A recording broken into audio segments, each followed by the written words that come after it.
Hello, everyone, and welcome to episode 6 of HR Corner with Sandy Zannino. And Brad deBeaubien. Good to see you.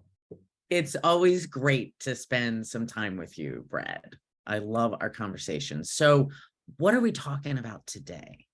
Today, we're going to venture into the thorny question of whether work from home is really working. We'll touch on some of the legal sort of considerations, through the lens that I look at the world through a lot, but also kind of want to just touch on practical and some of the other, not strictly, legally speaking, issues associated with working from home and kind of where we are now. I'm very curious to hear what your experience has been, Sandy, what you're hearing from clients, and where everybody thinks this is going. Because I think the reason I wanted to talk about this is that I'm sensing a major shift in the conversation and kind of the media narrative about where we are on work from home. I think there's been a noticeable shift in the last 3 to 6 months. I wonder if you see the same thing and kind of where we are.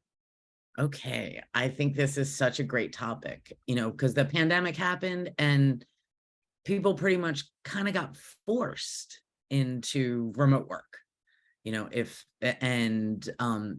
course, I think it depends on your industry. There are some jobs that can't be done remotely. Always been the question. Can we start with like the legal minutia things, because there's always workers' comp. There's a lot of questions. How do you keep track of time? So I have a top three legally things, and you just hit 2 of the 3. Did I really? Okay. Protecting confidential information is the big third one, right? Because you leave your laptop open and then your teenager jumps on, and although many teenagers are well-intentioned and wouldn't do anything malicious, some are not, or your cat gets on there and hits send on, and adds your entire contact list to the email to line. So not to mention if you're at the coffee shop instead of at home, there's just all these things. So yeah, timekeeping, confidential information, and yes, people can have a workers' comp claim even if they're at their own home, which sounds like it might be ridiculous, but it's not, and it happens. So those are kind of the big 3 things that we've been advising. There's a number of other things. We talked about a lot of best practices for work from home arrangements, but those are the big ones. Questions or comments on those, and then kind of want to move into those other topics. Okay, so those, I think the biggest one is the one I missed, right? The protecting the confidential information. That's the FTC in my industry. Well, they've just been active all over the place, right? But in retail automotive, this is it's a big deal. With there are new rules that have come out, and it all has to do with protecting information. So even as some dealers, which it's a little more challenging to do remote work, but there are some jobs that can be done remotely, where you sign in for a VPN. So when you're advising clients, what should they do? Are there certain steps they should take?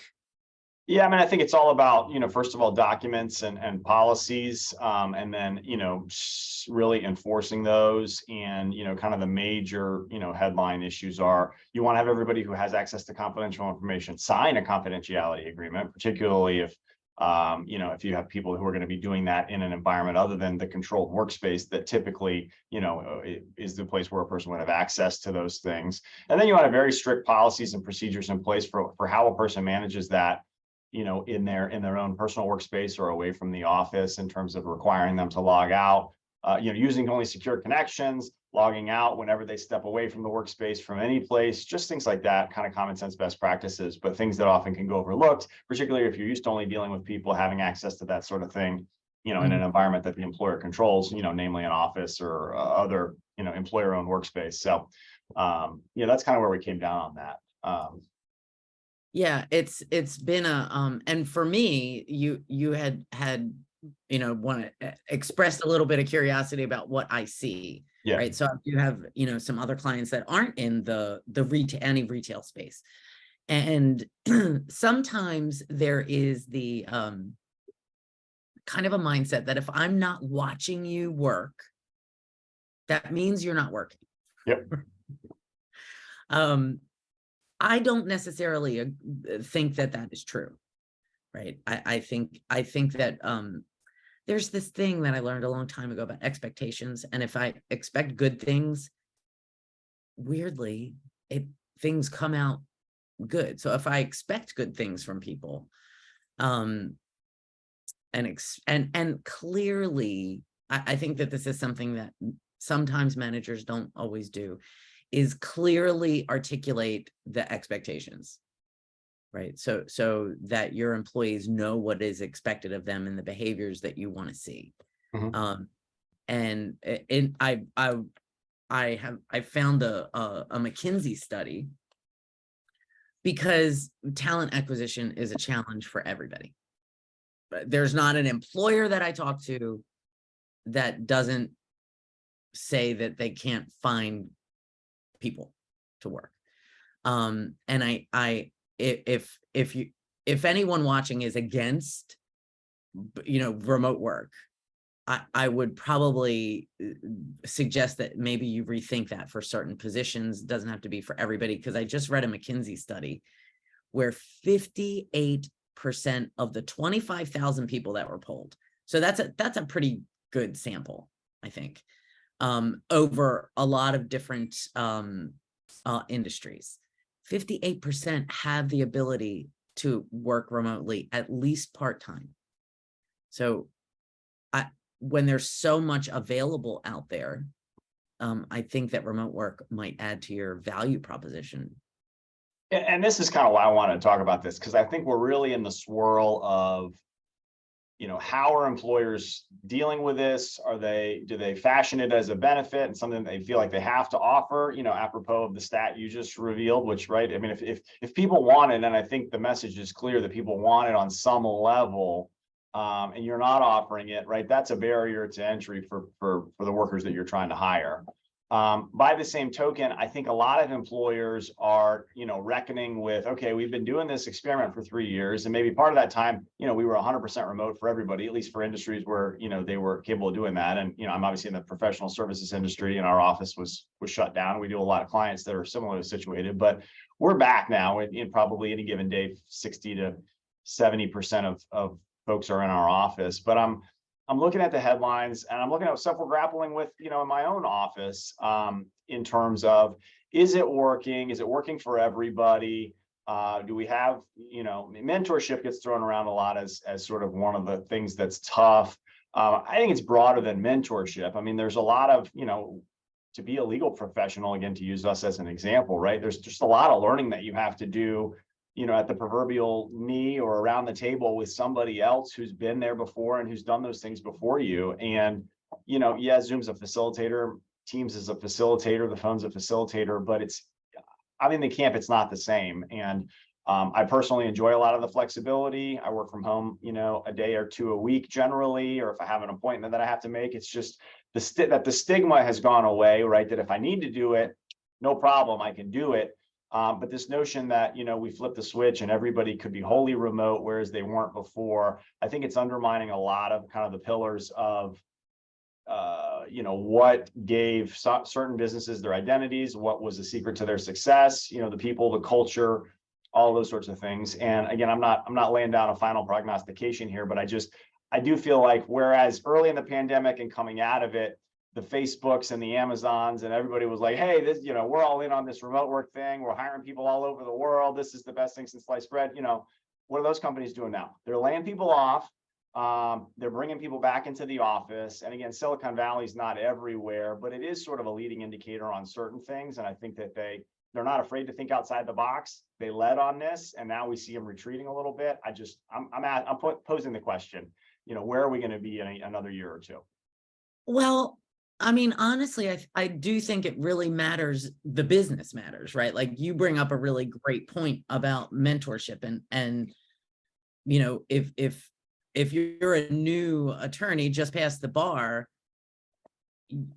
having an experienced attorney, even in the firm, to talk about what goes on in this firm, Mhm. and how things working side by side, I think is a real benefit. I think, other professional services like CPAs probably have this, are experiencing the same thing. Mhm. I don't know. I feel like from now on, there's going to be a balance of it. I think there's going to be, I just think that there's going to be a balance I think that that's we right. have to That's right. Yeah. find. The cat's out of the bag, right? And they're, like I said, and I take advantage of it, a day or two a week. I probably would do like 1 day a week, maybe. We have I have a Right. puppy that's really the main reason I spend some time at home now. But They're but like, again, I can do it, and it's really, I don't necessarily feel like I'm missing a beat. I happen to like coming to work. I don't have a super long commute. I really like all the people I work with. I also get the added benefit of I have mentors that I, continue to learn from. I have, junior attorneys that I, serve as an active mentor for. That whole thing just works a lot better if we can just pop over and say, hey, what about this? What about that? Let's grab lunch.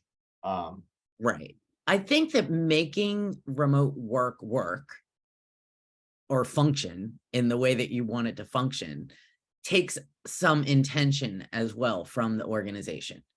I think that's an excellent point. Yeah, the Helping, notion that we all could just, give everybody a VPN access and then it's all going to work itself out. And look, we can shrink our, real estate footprint and save a bunch of money on rent too. Isn't this a great world? Yeah, I think you're right. Say more. I think there's some issue, like helping people still feel connected. I have a friend that her company, it's a tech company, right? So, but they're completely remote. Everybody's remote, but they have meetings all the time. They have a weekly all company meeting, right? Every single week. So it helps, and other people, they do some interesting things, it isn't always just a leader who is leading the all company. Right. I think it's also important, if you're going to do remote work, to give the people who you've chosen, because you don't have to give it to everybody, right? You don't. There's, as long as we're not distinguishing on a discriminatory basis where I'm making legitimate business decisions as to who should or shouldn't or can or can't, Right. Yeah, you could have differentiation. Giving them the tools, right, to do it, helping them figure out if their space at home, if they have a space. I know me, just personally for me, when I work from home with my consulting business, I had to, at first I was at my dining room table. Mm-hmm. Right. And I had to create a space. Yep. Where I went to work, right? Where I wasn't just in the common areas, I guess we'll call them, of my home. I needed to make a desk and make it kind of feel like an office for me. So that was important for me. And there might be people who work differently. But I think it's important to figure out what your employees want, what do they need, and then help them